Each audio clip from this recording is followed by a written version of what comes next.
أشهد أن لا إله إلا الله وحده لا شريك له وأشهد أن محمدا عبده ورسوله أما بعد فأعوذ بالله من الشيطان الرجيم بسم الله الرحمن الرحيم الحمد لله رب العالمين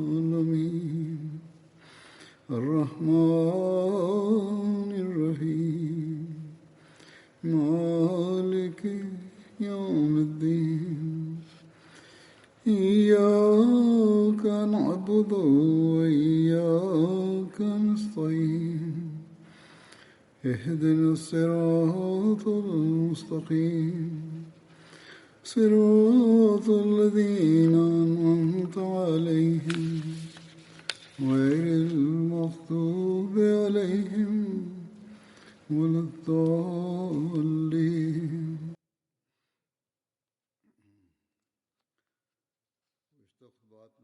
Geçen hutbelerimde Hazreti Ömer radıyallahu anh'ın zikri devam ediyordu ve gazvelerden filan bahsediyordum.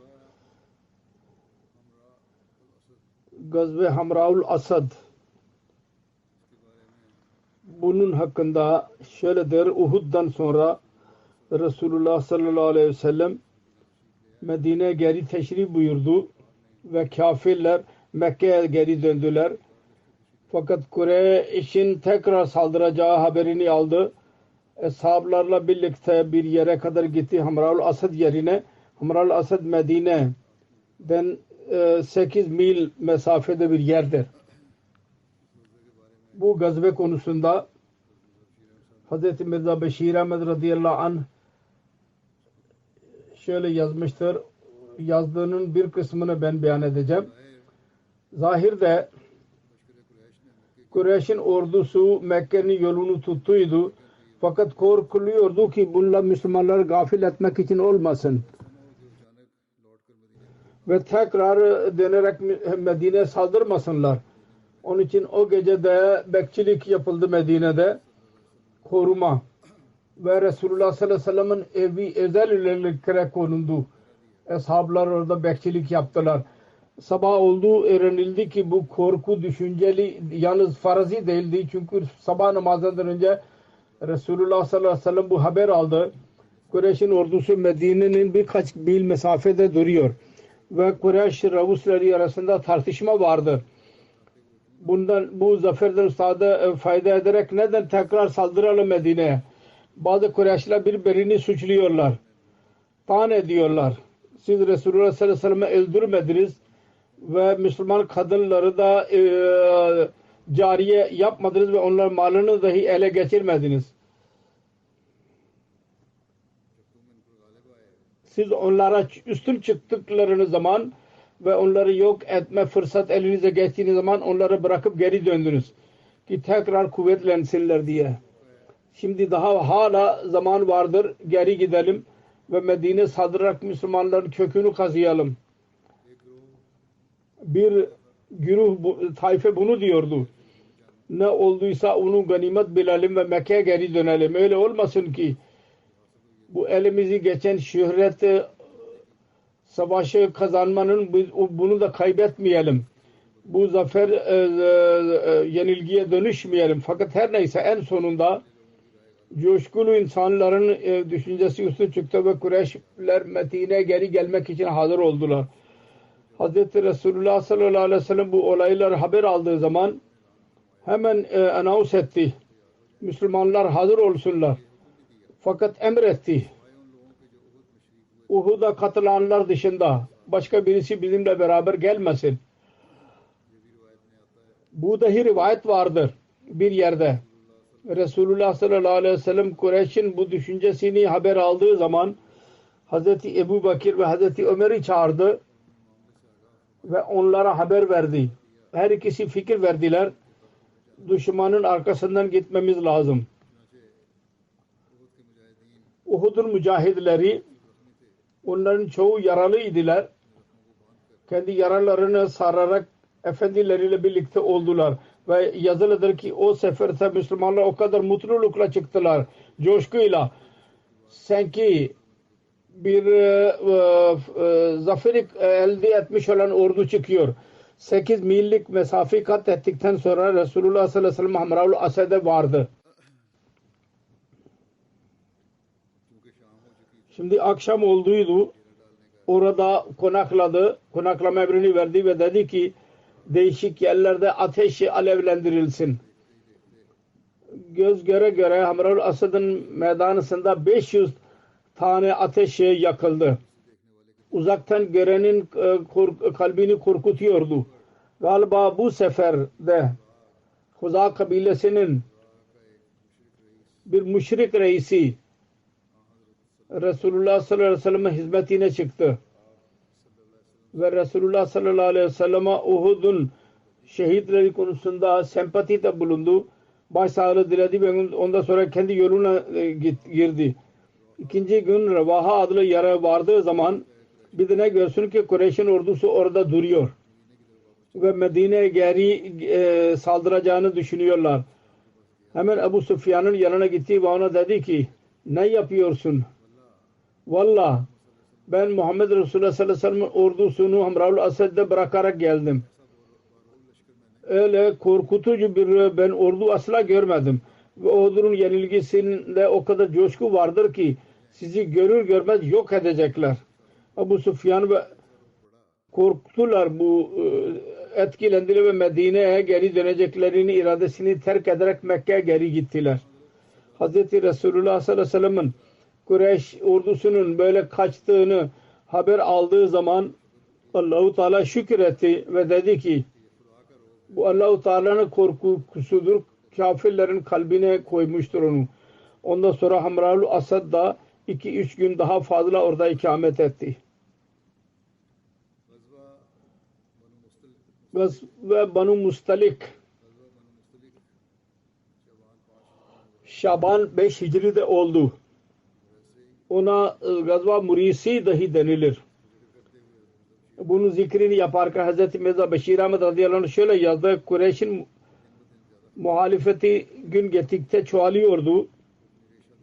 Onlar entrikalarında Arap'ın birçok kabilesini Resulullah aleyhinde kışkırtıyorlardı. Fakat onların düşmanlığında yeni bir tehlike ortaya çıktı. O da şu ki Hicaz'ın kabileleri Müslümanlarla birlikte iyi alakalı olan kabileler, onlar dahi Müslümanlar aleyhine döndüler. Bu konuda ilk olan kabile Banu Huza idi.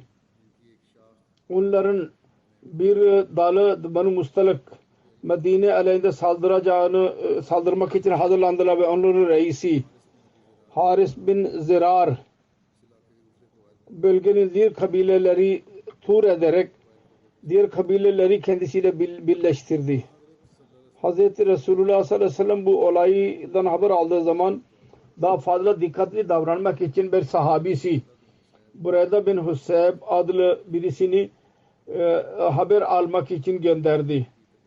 Banu Mustalik'e doğru ve onlar tekit etti ki çabuk geri gel ve bana haber ver. Gerçeğini bana söyle. Bureyda gitti ve baktı ki gerçekten büyük bir içtima vardır. Ve çok korkulu hazırlıklı bir şekilde Medine saldıracağını düşünüyorlar. Hemen geri döndü ve Resulullah sallallahu aleyhi ve sellem'e haber verdi. Resulullah sallallahu aleyhi ve sellem alışkanlığa göre Müslümanlara Mustalik diyarına doğru çıkmalarını söyledi. Şimdi birçok sahabi Resulullah sallallahu aleyhi ve sellem ile birlikte gitmek için hazırlandılar. Büyük bir taife münafıkların daha önce bu kadar sayıda çıkmamışlardı. Onlar da birlikte oldular. Resulullah sallallahu aleyhi ve sellem arkasında Abu Zar Gafari'nin bazı rivayetlerine göre Zeyd bin Harisa'yı Medine'nin amiri olarak yaptı ve Allah'ın anını anarak Şaban'da Medine'den çıktı. 30 at vardı fakat develerin sayısı biraz fazlaydı ve bu atlar ve develerle Müslümanlar sırayla ona biniyorlardı onlara. Yolda Müslümanların kafirler bir casus ellerini geçti. Onu yakalayarak Resulullah sallallahu aleyhi ve sellem'in huzuruna getirdiler. Araştırdıktan sonra ki gerçekten casustur. Ondan kafirler için haber almak istedi fakat o söylemeyi inkar etti. Onun karakteri şüpheliydi ve var olan yasaya göre savaş yasasına göre Hazreti Ömer radıyallahu anh onun kellesini uçurdu ve böylece İslam ordusu ilerledi. Buna mustalik Müslümanların geldiğini haber aldıkları zaman şu haber dahi aldılar ki onların casusu öldürülmüştür.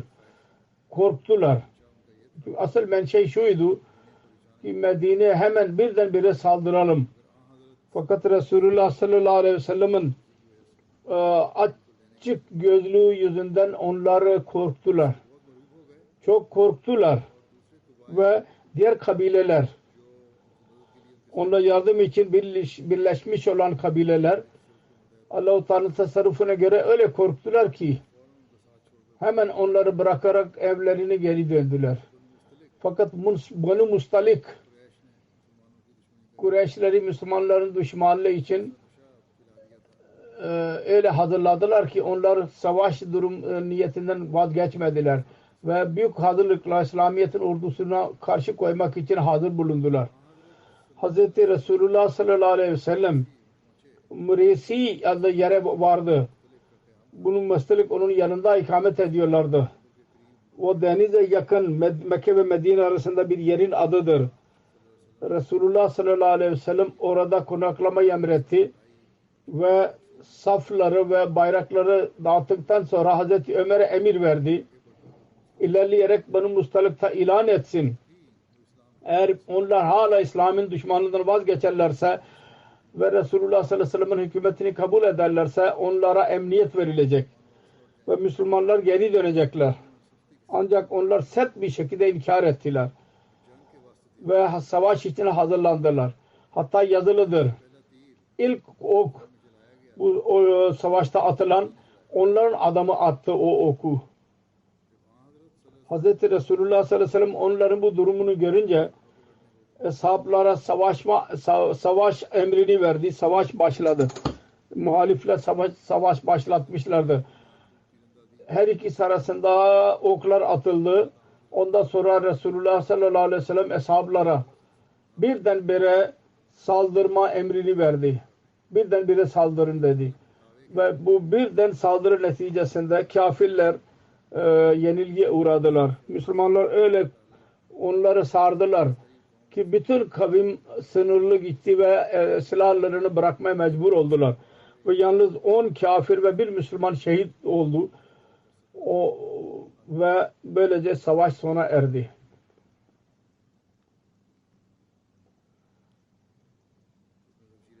Hz. Mirza Beşir Ahmed radıyallahu anh yazıyor Sirat Hatim-i Nebi'de. Bu seferde bunu zikretmek dahi gereklidir. Bu gazve konusunda Sahih Buhari'de bir rivayet var. Hz. Resulullah sallallahu aleyhi ve sellem Banu Mustalik'e öyle bir saatte saldırdı ki onlar gaflet durumundaydılar ve hayvanlarına su veriyorlardı. Fakat bu muharrir tarih yazarlarının rivayetine aykırı değil bu rivayet. İki ayrı zaman ile ilgilidir. Olay şöyledir. İslami ordusu Bani Mustalik'e yaklaştığı zaman o zaman onlar bilmiyorlardı ki Müslümanlar yaklaşmışlardı. Onların İslami ordusunun geldiğini haber almışlardı tabi. Onlar teselli bir şekilde tertipsiz olarak yürüyorlardı.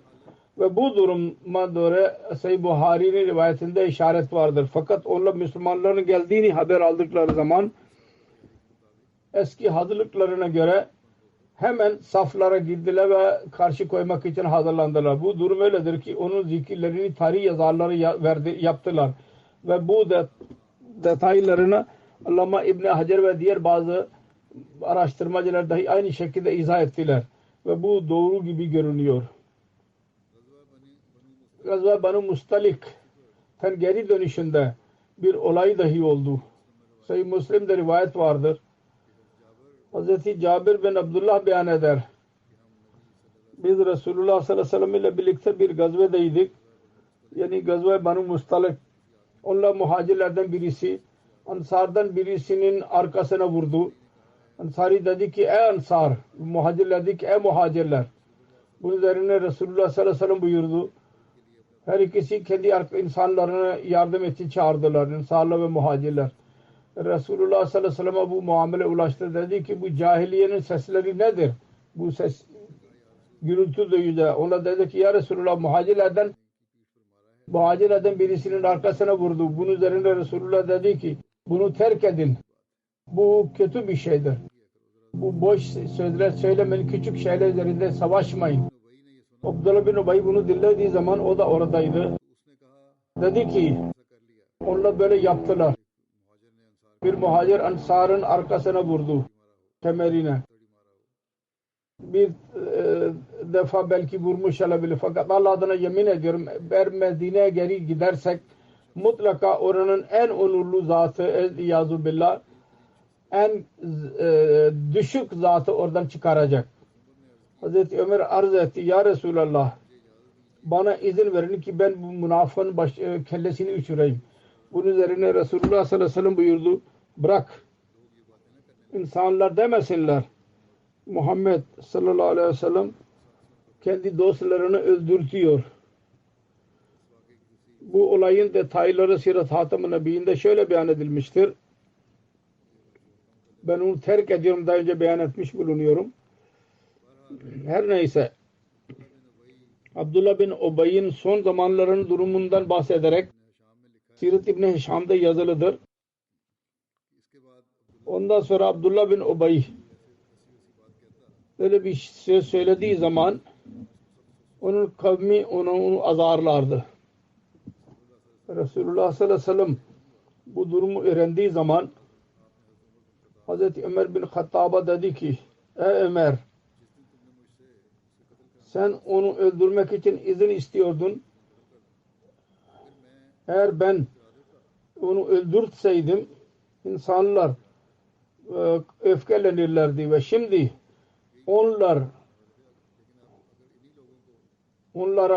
ben onları öldürmeyi emredersem hemen onu öldürecekler. Onun dostları. Bugün bakın sabır yüzünden ve durum önüne çıkma yüzünden onun lehine düştüler ve onu öldürmeye hazırdırlar. Hazreti Ömer diyor ki Allah adına yemin ediyorum ben öğrendim. Şüphesiz Resulullah sallallahu aleyhi ve sellem'in sözü bereket bakımından benim sözümden çok daha yüceydi.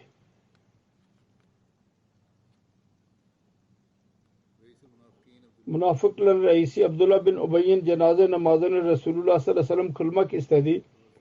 Hazreti Ömer arz etti. Allah size münafıkların cenaze namazını kılmamanızı emretti. Resulullah sallallahu aleyhi ve sellem buyurdu. Bana seçki verilmiştir. Ben onlar için istiğfar edeyim yahut etmeyeyim. Resulullah sallallahu aleyhi ve sellem onun cenaze namazını kıldırdı. Sonra Resulullah sallallahu aleyhi ve sellem Allah-u Teala öyle bu kimselerin cenaze namazını külliyeten yasak etti cenaze namazını kılmayı. Ondan sonra Resulullah sallallahu aleyhi ve sellem münafıkların cenaze namazını kıldırmayı durdurdu. Ebu Salama Hazreti Cabir bin Abdullah'tan rivayet eder. Hazreti Ömer bin Hattab Handek günü güneş batışından sonra geldi ve kafirlere dedi ki ona dediler ki ya Resulallah ben ikindi namazımı dahi bulamadım. Öyle ki güneş batmak üzereydi. Resulullah sallallahu aleyhi ve sellem dedi ki Allah adına yemin ediyorum ben de ikindi namazımı kılamadım. Bunun üzerine Buthan adlı yere gittik. Buthan bir vadidir. Medine'nin vadilerinden.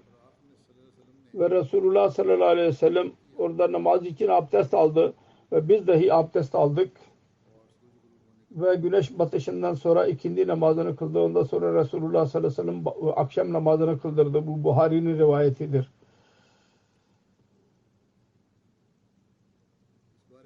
Bu konuda bir tartışma var. Handek gazvesi esnasında Resulullah sallallahu aleyhi ve sellem ve onun eshabları ne kadar namaz kılamadılar. Bu konuda değişik rivayetler var. Bir rivayet şudur. Hazreti Cabir beyan etti.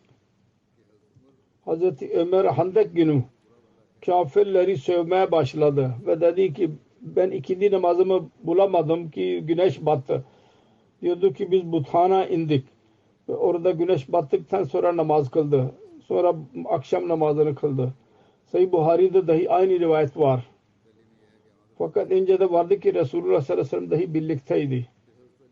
Sonra Hazreti Ali beyan etti. Resulullah sallallahu aleyhi ve sellem Handek günü buyurdu. Allah bu kafirlerin ateşiyle doldursun evlerini ve mezarlarını. Onlar bizi gaflet içinde tutur ve sırat-ı müstakim yani ortadaki namaza izin vermediler ki öyle ki güneş battı. Sonra Abu Ubeyda bin Abdullah babasından rivayet eder. Handek günü bu Hazreti Ali'nin rivayeti Buhari'nin rivayetidir. Rivayet eder ki Handek günü müşrikler Resulullah sallallahu aleyhi ve sellem'e 4 namazdan mani oldular. Öyle ki gecenin Allah-u Teala ne kadar istediyse geçti. Ravi diyor ki Hazreti Resulullah sallallahu aleyhi ve sellem Hazreti Bilal'e emretti. Onlar ezan okudu. Sonra ikamet emri etti. Ve öğle namazını kıldırdı. Sonra ikamet emrini verdi. Ve ikindi namazını kıldırdı. Sonra Resulullah sallallahu aleyhi ve sellem ikamet emrini verdi. Ve akşam namazını kıldırdı. Sonra Resulullah sallallahu aleyhi ve sellem ikamet emrini verdi. Ve yatsı namazını kıldırdı. Bu Musned Ahmed bin Hanbel'in rivayetidir. Hazreti Akdas Mesih Maud aleyhissalatü vesselam bütün bu rivayetleri zayıf diyerek bir tek rivayetin doğru olduğunu beyan etmiştir. Orada ikinci namazı dar vakitte kılmak emri zikri vardır. Handek günü Resulullah sallallahu aleyhi ve sellem'in 4 namazının kaza edilmesi üzerine Fatih Mesih papazın itirazına cevap ederek Mesih Maud aleyhissalatü vesselam şöyle diyor. Bu şeytani vesvese ki Handek zamanında 4 namaz kaza edildi. Sizin bilginiz bu kadardır ki kaza kelimesini kullandınız. Cahil kaza namaz eda etmeye derler. Terk etmeye demezler. Terki namazının adı kaza değil asla. Eğer birisinin namazı terk edilirse onun adı fauttur. Namaz faut oldu. Onun için biz de 5000 rupilik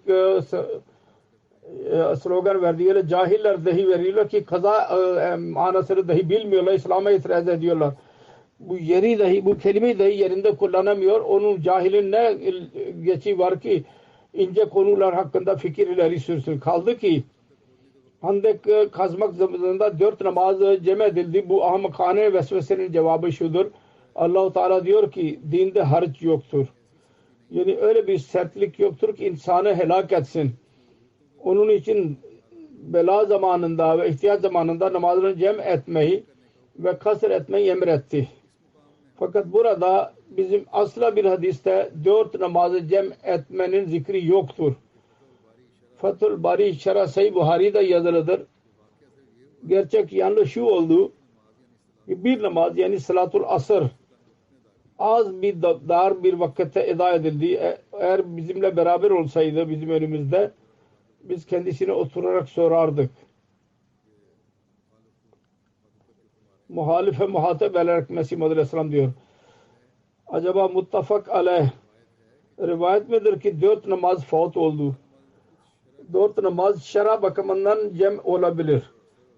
Öğle ve ikindi ve akşam ve yatsı. Fakat bir zayıf rivayeti vardır ki akşam ve öğle ve akşam ve ikindi cem edildi. Fakat diğer rivayetler onu reddediyorlar ve yalnız bu doğrudur ki ikindi namazı dar vakitte eda edildi. Sulh Hudeybiye ile alakalı olarak Hazreti Ömer radıyallahu anh hakkında yazılıdır. Şöyle yazılı. Resulullah sallallahu aleyhi ve sellem Hazreti Ömer bin Hattab'ı çağırdı ki onu Mekke'ye göndersin ve Kureyş eşraflarına söylesin ki Resulullah sallallahu aleyhi ve sellem niye gelmiştir? Hazreti Ömer arz etti. Ya Resulallah ben Kureyşlerden canımı korkuyorum çünkü benim onlarla arasında düşmanlığım vardır. Onlar biliyorlar ki ben ne kadar Kureyş'e düşmanım.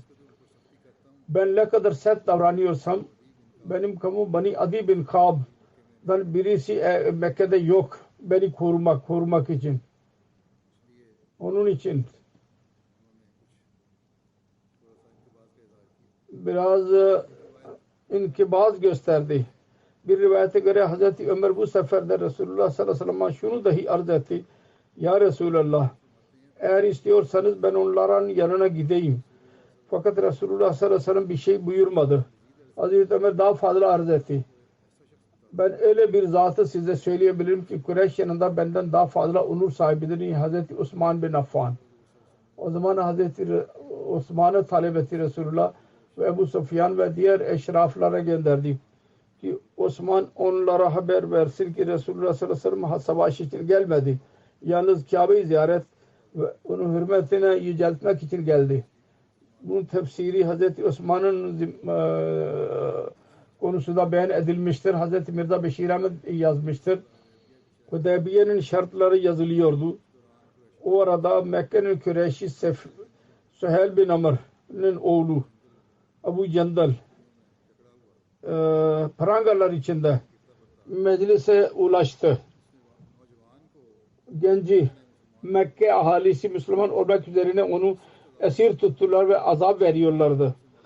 O öğrendi ki Resulullah sallallahu aleyhi ve sellem Mekke'ye o kadar yakınlaşmıştır. Bir Mekke'nin esirliğinden çıkarak Hudeybiye vardı. Ve öyle bir zamanda geldi ki onun babası bu şartı yazdırıyordu ki her insan Mekkelilerden Müslümanlara gelirse ister Müslüman dahi olsa geri gönderilecek. Abu Candal kendisini Müslümanların önüne koydu ve acıklı bir şekilde dedi ki ey Müslümanlar, beni İslam yüzünden bu azap veriliyor. Allah için beni koruyun. Müslümanlar bu manzarayı görünce çırpındılar. Fakat Süheyl dahi inat etti. Ve Resulullah sallallahu aleyhi ve sellem'e dedi ki bu ilk taleptir. Ben sizden istiyorum. O da şu ki Abu Candal'i bana verin. Resulullah sallallahu aleyhi ve sellem buyurdu ki daha anlaşma tamamlanmamıştır. Daha söz vardır. Tamamlanmadı.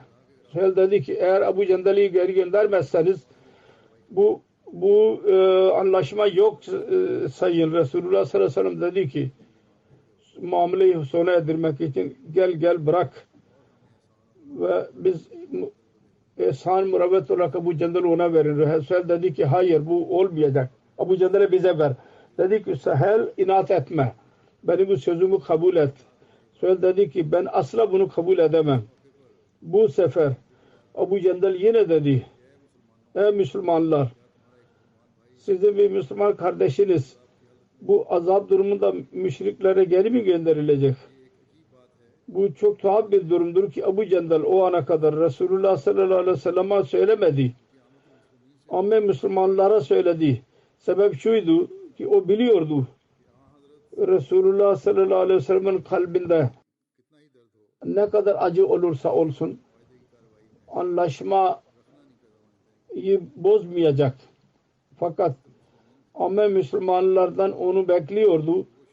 Onlar belki de hamiyete girerek daha şartlar yazılırken öyle bir yol çıkarabilirler ki o Abu Candal serbest bırakılabilir. Müslümanlar coşku içindeyler. Resulullah sallallahu aleyhi ve sellem aleyhinde bir adım atamıyorlardı. Resulullah sallallahu aleyhi ve sellem biraz sessiz kaldıktan sonra Abu Cel'e acıklı bir şekilde dedi ki ey Abu Candal, sabır et ve Allah'a bak. Allah Teala senin için ve senin dost diğer gayri zayıf Müslümanlar için mutlaka bir yol çıkaracak. Fakat biz şu anda mecburuz. Çünkü Mekke ile birlikte biz anlaşma yapmış olduk. Ve biz bu anlaşma aleyhinde bir adım atamayız. Müslümanlar bu manzarayı görüyorlardı. Ve hamiyet yüzünden gözleri kan doluyordu Resulullah sallallahu aleyhi ve sellem'in önünde. Korku içindeydiler. Sessiz idiler. Sonra Hazreti Ömer duramadı. Resulullah sallallahu aleyhi ve sellem'e yaklaştı. ve titrek sesle dedi ki siz Allah-u Teala berhak Resulü değil misiniz? Resulullah sallallahu aleyhi ve sellem dedi ki evet elbette. Hazreti Ömer dedi ki biz hak üzerinde değil miyiz? Bizim düşman batıl üzerinde değil midir? Resulullah sallallahu aleyhi ve sellem dedi ki elbette öyledir. Ömer dedi ki o zaman biz kendi dinimiz konusunda bu düşüklüğü niye kabul edelim? Resulullah sallallahu aleyhi ve sellem Hazreti Ömer'in durumunu görerek küçük kelimelerle söyledi. Kısa kelimelerle dedi ki ben Allah'ın Resulüyüm. Ve ben Allah-u Teala'nın menşeini anlıyorum. Ve onun aleyhinde duramam. Benim yardımcım odur. Allah benim yardımcımdır. Fakat Hazreti Ömer'in öfkesi çoğalıyordu. Dedi ki siz bize bunu söylemediniz mi? Ki Beytullah'ın tavafını yapacağız. Resulullah dedi ki evet ben söylediydim. Fakat ben bunu söylediydim ki bu tavaf mutlaka bu yıl olacak. Ömer dedi ki hayır öyle değil. Resulullah sallallahu aleyhi ve sellem dedi ki o zaman bekleyin. Siz inşallah mutlaka Mekke'ye gireceksiniz ve Kabe'yi tevaf edeceksiniz. Fakat bu coşku aleminde Ömer teselli bulmadı. Fakat Resulullah sallallahu aleyhi ve sellem'in korkusu vardı. Onun için Hazreti Ömer oradan ayrıldı. Hazreti Ebu Bakır'ın yanına geldi. Ve onunla birlikte aynı coşku bir şekilde konuştu. Hazreti Ebu Bakır dahi aynı şekilde cevap verdi. Fakat Hazreti Ebu Bakır nasihat olarak dedi ki bak Ömer kendini koru. Kendine hakim ol. Resulullah sallallahu aleyhi ve sellem'in biat ettin onu bozma. Çünkü Resulullah sallallahu aleyhi ve sellem Allah'ına iman ediyorum. Biz elimizi onun eline koyduk. Bu mutlaka doğru bir zattır. Hazreti Ömer diyor ki o zaman ben kendi coşkumu söyledim. Fakat daha sonra ben çok utandım. Ve tövbe olarak bu zaafını silmek için birçok nefeli iyiliklerde bulundum. Sadaka verdim, oruç tuttum. Nafile namaz kıldım. Esirleri azat ettim ki bu benim zaafım yok olsun. Bu günah. Bir konuşma 4. halife hilafetten önce yaptıydı celsa günü. Celsada konuşma yapıyordu. Onun bir alakası bir kısmını beyan edeyim. Diyor ki şüphe yoktur ki dert ve kerb Hazreti Ömer'in ağzından çıktı. Diğer birçok göğüslerde de dahi vardı. Şüphe yoktur ki Hazreti Ömer'in gösterdiği hisler Ömer'in hisleri değildi. Diğerlerinin hisleri bile aynıydı ve yüzlerce göğüste bu gibi düşünceler vardı. Heyecan yaratıyorlardı. Fakat Hazreti Ömer onları izhar etti, cesaret etti. Bu öyle bir hata oldu ki daha sonra Ömer hayatı boyunca Hazreti Ömer bundan peşiman kaldı. Çok oruç tuttu. Çok ibadetlerde bulundu. Birçok sadakalar verdi ve istiğfar eleyerek secdelerde bulundu. Ağladı. Fakat peşimanlık yok olmadı. Hudeybiye'nin ızdırabı gelip geçiciydi. Gökten inen merhamet onu tamaniyete dönüştürdü. Fakat bu sabırsızlık zamanında Hazreti Ömer'in kalbindeki ızdırap daimi bir ızdırap haline geldi. Asla kendisini bırakmadı. Daima hasretle dedi ki keşke ben Resulullah sallallahu aleyhi ve sellem'e bu soru sormamış olsaydım. Diyor ki her neyse ben düşünüyorum bu ölüm yatağında son nefes alırken Hazreti Ömer Lali ve Aleyya virdini yapıyordu. Ya Rabbi iyiliklerin mükafatını istemiyorum. Sen benim günahlarımı affet. Bütün hatalardan daha fazla bu hatanın düşüncesi kendisini rahatsız olacak ki Hudeybiye'de yaptı. Barış esnasında eshabların rahatsızlığı ve kalp kırgınlığını görerek Resulullah sallallahu aleyhi ve sellem'in kalbinin durumunu Resulullah sallallahu aleyhi ve sellem'in çok seven Allah dışında başka kimse bilmiyordu. Fakat bu 3 sade cümlede Hazreti Ömer'in cevabını Resulullah buyurdu. Düşünenler için çok büyük şeyler baki bırakmıştır. Hudeybiye zamanında Müslümanların Mekke Kureyşlileri arasında bir anlaşma oldu. Bunun üzerine Hazreti Ömer'in dahi imzası vardı. Bu konuda Hazreti Mirza Beşir Ahmet radıyallahu anh diyor ki bu anlaşmanın 2 kopyası yapıldı ve şahit olarak büyük zatlar imza atılan Müslümanlar tarafından imza atanlardan birisi Hazreti Ebu Bakir, Hazreti Ömer, Hazreti Osman, Abdurrahman bin Avf, Sa'd bin Abi Vakas ve Ebu Ubeyda idiler.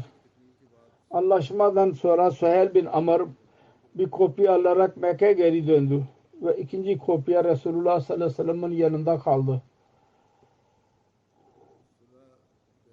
Hudeybiye'nin anlaşmasından geri dönüş konusunda yazılıdır. Sirat Hatem-ı Nebiyyin'de. Kurbandan yaptıktan sonra Medine'ye geri dönme emrini verdi Resulullah. O zaman Hudeybiye geleli aşağı yukarı 20 gün geçtiydi. Geri yolculukta Kural Ramim adlı bir yere vardı. Osman Mekke'den 103 kilometre. Bu Kural Ramim Osman'dan 8 kilometrede bir vadidir. Bu geceydi. İlan ettirerek hesapları topladı. Ve dedi ki bu gene bir sure bana indi. Dünyanın her şeyden daha fazla sevimlidir benim yanımda. O da şudur. Fatah konusunda. İnna fatahna laka fathan mubina liyaghfira lakallahu ma taqaddama min zambika ve ma ta'akhkhara ve yutimma ni'matahu aleyka ve yahdiyaka siratan mustakima ve yansurakallahu nasran aziza. Laqad sadakallahu Fatah suresinin bu 2-3-4 ayet aynı şekilde devam ediyoruz. 28. ayet şöyledir. Laqad sadakallahu Resulahur ruya bil hakkı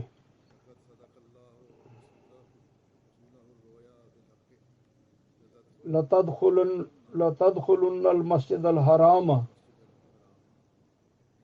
İnşaallahu آمنين محلقين رؤوسكم ومقصرين لا تخافون.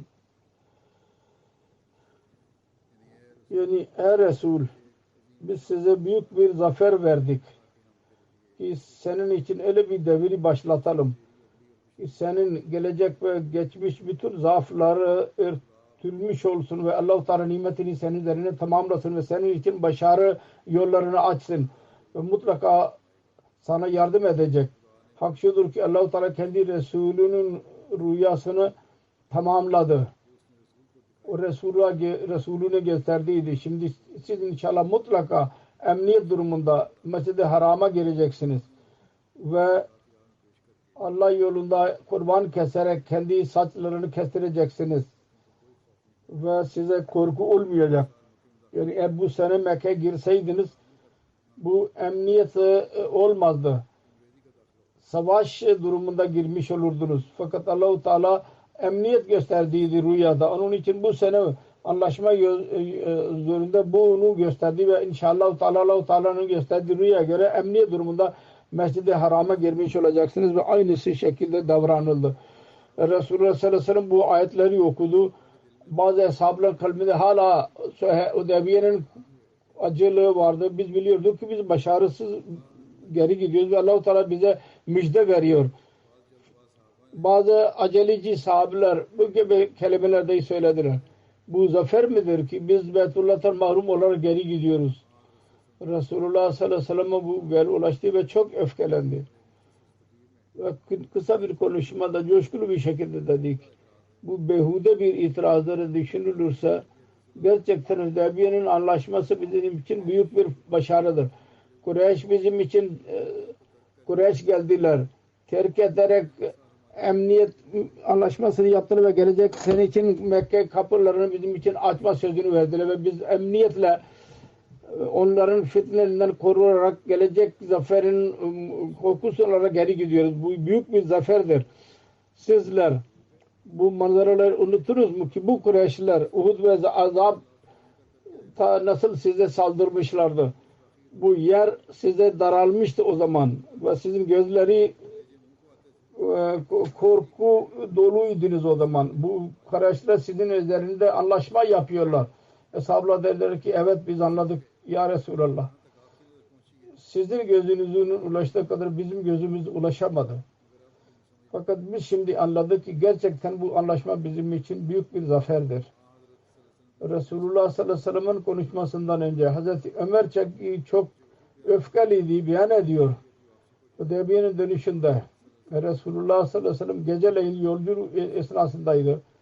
O zaman ben kendisine hazır oldum. Ve Resulullah sallallahu aleyhi ve sellem'e muhatap olarak bir şey söylemek istedim. Fakat kendisi sessiz kaldı. Tekrar 3. defa arz ettim fakat sessiz kaldı. Ve Resulullah sallallahu aleyhi ve sellem'in bu sessizliğine çok üzüldüm. Kendi nefsime dedim ki Ömer sen helak oldun. 3 defa sen Resulullah sallallahu aleyhi ve sellem'e muhatap oldun. Fakat Resulullah konuşmadı. Ben Müslümanların cemiyetine ilk ene geldim. Bu üzüntü de ben içindeydim. Nedir? Korktum. Benim hakkımda bir Kur'an'ın ayeti nazil olmasın. Bu arada adamın birisi benim ismimi söyledi ve dedik Ömer gel.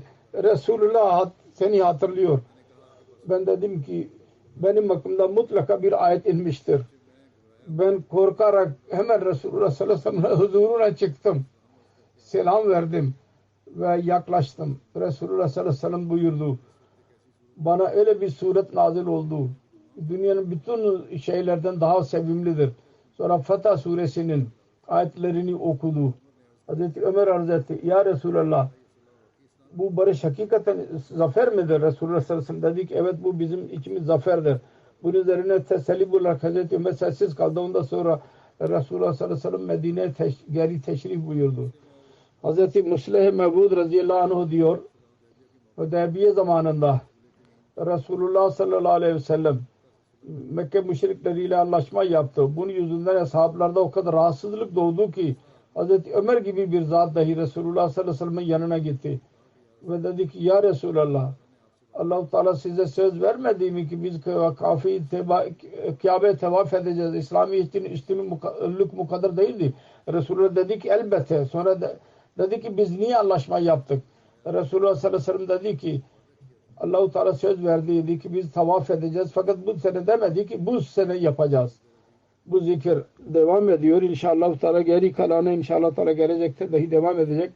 Şu anda ben bazı merhumlerden bahsedeceğim. Onların gayb cenazesini kıldıracağım. Birinci zikir. Malik Muhammed Yusuf Selim Zuhud Nebisi Şubesi'nin müdürü. 86 yaşında vefat etti. İnna lillahi ve inna ileyhi raciun. Ailesinde tek Ahmediydi. 1952 senesinde Ahmedi oldu. Onun abisi iş buldu kendisine demir yollarında. Orada chief engineer bir Ahmediydi. Al-Fazıl geliyordu orada. Mir Hamidullah tebliğ yapıyordu. Al-Fazıl okuyarak Ahmedi oldu. Her neyse ailesi haber aldı. Çok korkuttular. Candan seni canını alacağız dediler. Bırak cemaati. Fakat evini bıraktı. Ahmediye cemaatinden ayrılmadı. Sonunda tehlike çok çoğaldı. Evini bıraktı. Şöyle oldu. Annesi bir gün ona dedi geceleyin. Kardeş oğullarından korkutarak buradan git yoksa seni öldürecekler. Bu Pencap Üniversitesi'nde İslamiyat master yaptı. Daha sonra 1958 senesinde Cami Ahmediye girdi. 1963 senesinde Cami Ahmediye'den mezun oldu. Sonra Malik Saifur Rahman ile birlikte muftiydi. O zaman İftar Bürosu'na görevlendirildi. 1967 senesinde Zuhud Nebisi Şubesi'ne dönüştürüldü. Mola Muhammed Yakup Tahir vefat edince 3. Halife Rahimahullah onun yerine görev verdi buna. Zuhud Nebisi Şubesi'nde 1985 senesi kadar müdür olarak kaldı şubenin müdürü.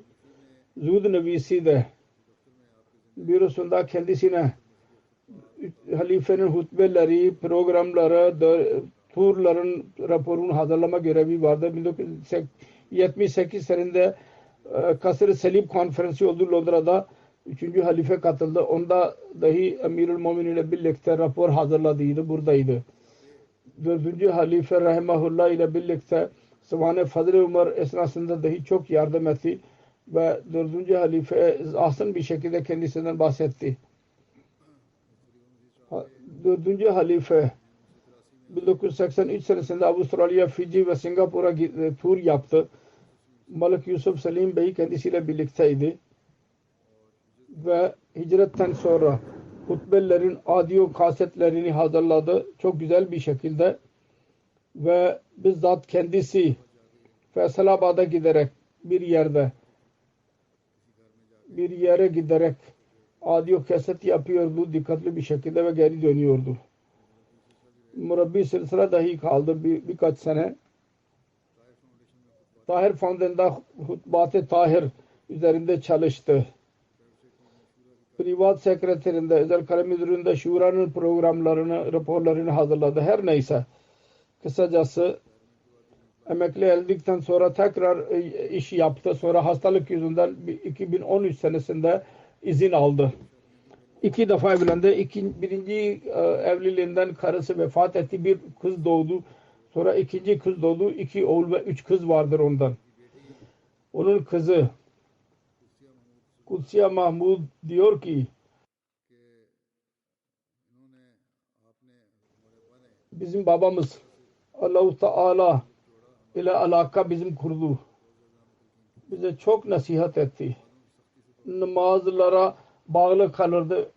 Namaz geç kılmak üzerine öfkelenirdi. Geceleyin namaz kılardı teheccüd. Her gün bir cüz Kur'an okurdu.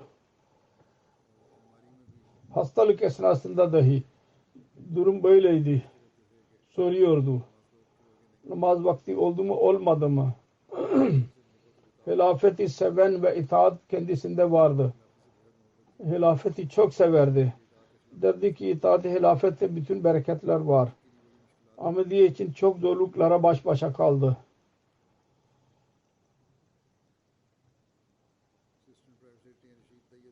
Rashid Tayyip Assistant Private Secretary diyor ki hilafet 3. halife zamanında Zud Nevisi şubesine geldi. Bu şubede uzun zaman hizmet etti. Ve konuşmalar filan yazıyordu. Cemaat Al-Fazıl için raporlar hazırlardı. Çok sorumluluk bir şekilde, en güzel bir şekilde çalışan birisiydi. Edebi seviyesi çok yüksek olurdu. Söylediğim gibi 3. halife ve 4. halife ile birlikte Afrika ve Avrupa'ya gitmek fırsatını buldu. Çok ince bir şekilde görevini yapardı. Bir kelime üzerinde düşünerek yazardı. Ve dua ederek yazardı. Asıl manadan ayrılmayalım diyordu. O 2013 senesinde emekliye ayrıldı. O zaman dahi şuranın raporunda bir zorluk varsa her ne zaman çağrılırsa hemen gelirdi. Özel kalem müdürünün bürosuna ve daima derdi ki ben kendim için saadet sayıyorum. Benim zihnimde dahi Emirül Mu'minin diyor ki onun hakkında bu düşünce vardır ki sessiz bir zat, kendi işiyle meşgul olan ve vakfın hakkını dahi eda etti. Bütün işler yapan idi. Hiçbir talep yok. Sade bir hayat geçiren birisiydi. Allah-u Teala mağfiret eylesin ve merhamet eylesin. Onun evladını dahi onun iyiliklerini cari tutmayı nasip etsin. İkincisi zikri Mukarrem Şuayb Ahmet Vakf-ı Zindagi Beşir Ahmet Kala Afgana Derveş merhumun oğluydu Kadiyan'da. 56 yaşında vefat etti. İnna lillahi ve inna ileyhi raciun. 1987 senesinde cemaate girdi hizmetine. Sadr-ı Cemhedi'nin değişik bürolarında nazır hizmet olarak dahi yaptığı 4 daftar uliya, nazır Betul Mal, nazır Vakf-ı Cedid Mal, Sadr Hudamul Ahmediye olarak görevde bulundu. 33 seneden daha fazla hizmet etti. Bu dahi ibadete çok dikkat ediyordu. Teheccüdü kaçırmazdı. Nafile namaz kılardı. Hilafette itaat yüksek seviyedeydi. Daima derdi ki ne talimat gelirse amel edeceğiz. Kur'an-ı Kerim'in bilgisine sahibiydi. Mesih Muhammed Aleyhisselatü Vesselam halifelerin kitabının dahi okumuştu. Din bilgisini çok geniş bir şekilde biliyordu. Her konuda konuşma yapabiliyordu. Çok güzel ahlak vasfına sahip. Her çeşit insanları seven bir zat idi. İhtiyaçlı kimselere yardım ederdi. Kadiyan herkes kendisini methediyor. Çok havsala teşekkür eden birisiydi. Musi idi. Bir karısı ve 2 oğul bırakmıştır. Celaluddin Nayyar Sadr Encümen Ahmediya Sadr Encümen Ahmediya'nın damadı idi. Rafik Bey Nazır Beytul Ahmed Kadiyan yazıyor ki 18 sene Medhi Khudam-ül Emdiye Bharat'ta hizmet etti. Fiili numune ile hizmet edenlere birlikte yürütürdü. Yılsa salana günlerinde dahi geceleyin saat 3-4'e kadar bürosunda bulunurdu. Ve bir eksiklik olursa hemen oraya giderek onu tamamlardı. Misafirlerin oturduğu yerlere. Mesih Muhammed Aleyhisselatü Vesselam misafirlere iyi bakalım diyordu. Her çalışana diyordu. Eğer bir çalışan birisi aşırılık yaparsa misafir giderek kendisi özür dilerdi. Onun eniştesi de yazmıştır. Ben dünyada asla birisine düşman kesilmedim. Vekalet-i Mal Tehrik-i Cedid'in bir inspektör yazıyor. Eyaletlerde 75 günlük turu vardı Kerala, Tamil Nadu'da. Ben hastalandım. Hasta bakıcılık öyle yaptı sanki anne baba gibi. Allah-u Teala merhume mağfiret muamelesi yapsın. Merhamet eylesin.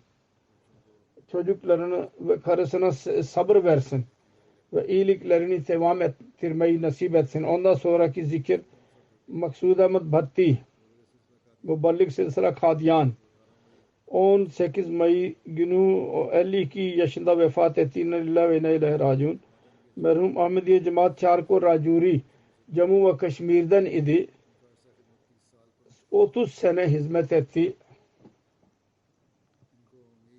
Amir Lucknow bir sene Srinagar'ın muballigin charge olarak görev yaptı. 2017'den ölümüne kadar tam olarak merkezi kazi olarak görev yaptı. Kazada çok müstahit bir şekilde görev yapıyordu. Birçok mukaddeme duruşmalara karar verdi. Hastaydı. Hastanede geçen günlerde korona olduydu. Hastanede dahi kendi işlerine bakardı. Çok mizaç iyi sahibi, cesur bir vakfe zindagiydi. Merhum Musi'ydi. Annesi ve 3 erkek kardeş dışında karısı ve 3 kız vardır. Allah-u Teala merhume mağfiret eylesin.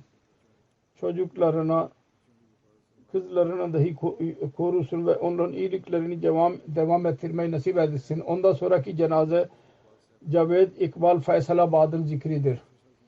66 yaşında vefat etti. İnna lillahi ve inna ileyhi raciun. Onun oğlu Talha Caved yazıyor.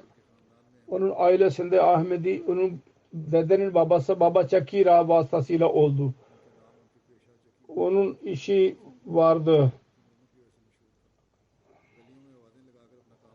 Sokaklara dolaşarak iş yapardı. Mesih Muhammed Aleyhisselatü Vesselam'ın şiirlerini dahi okurdu. Ki tebliğ yolları dahi açılsın. Allah-u Teala'nın lütfuyla.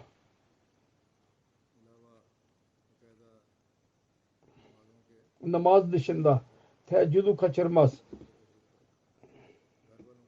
Evlerini dahi cemaat ile birlikte namaz kılmalarını tavsiye ederdi. Evde cemaat ile birlikte namaz, Kur'an-ı Kerim'in tilavetini yapardı. Tercümesini dahi okurdu. Hutbe dinlemeye çok dikkatli bir şekilde hep birlikte dinlerlerdi emtiyaz üzerinde. Din hizmetini cünun gibi severdi. 84'ten sonra audio kaset vasıtasıyla halifenin hutbe cemaatlere gönderiliyordu. Kasetleri köyden köye götürürdü. MTA başladığı zaman diş anten aldı. Kapak anten ve insanları evine çağırarak orada hizmet dinletirdi. Annesi ve karısı ve 2 oğul bırakmıştır varisler arasında ve bir kız. Allah-u Teala mağfiret eylesin. Ondan sonraki zikir Madiha Navaz Ahmet Murabbi'nin karısı Gana 16 Nisan günü 36 yaşında vefat etti. İnna lillahi ve inna ileyhi raciun. Gana'daydı. Orada vefat etti. Murabbi Bey yazıyor. Onun kocası evlendikten sonra 16 sene ben onun birçok iyilikler gördüm. Çok hafıza sahibi, sabır eden, sempati sahibi, ısrar dolu bir bayan idi. Çok en iyi anne ve iyi bir eş idi. Gana'da ne zaman olursa çocukların dersini yapardı. Kur'an okuturdu. Arkadaşlara iyi muamele yapardı. Birisi sert konuşursa sabrederdi. Bana dahi sabır etmemi söylerdi. Dua nasihat ederdi. Çocukların terbiyesi konusunda küçük şeylere bakan birisiydi. Hilafeti bağlılık için hilafetin bereketlerinin zikrini yapardı. Bir fakir ve iyi bir kadın idi. Bıraktığı kocası dışında 3 çocuk bırakmıştır. Fırat, Safi, Ömer 3 yaşında, Feyziya 8 yaşında, Zara 1 yaşında vardır. Hepsi vakfe navdulu bütün çocuklar. Allah-u Teala çocuklarının hakkında onun duasını kabul etsin ve derecelerini yükseltsin ve mağfiret eylesin.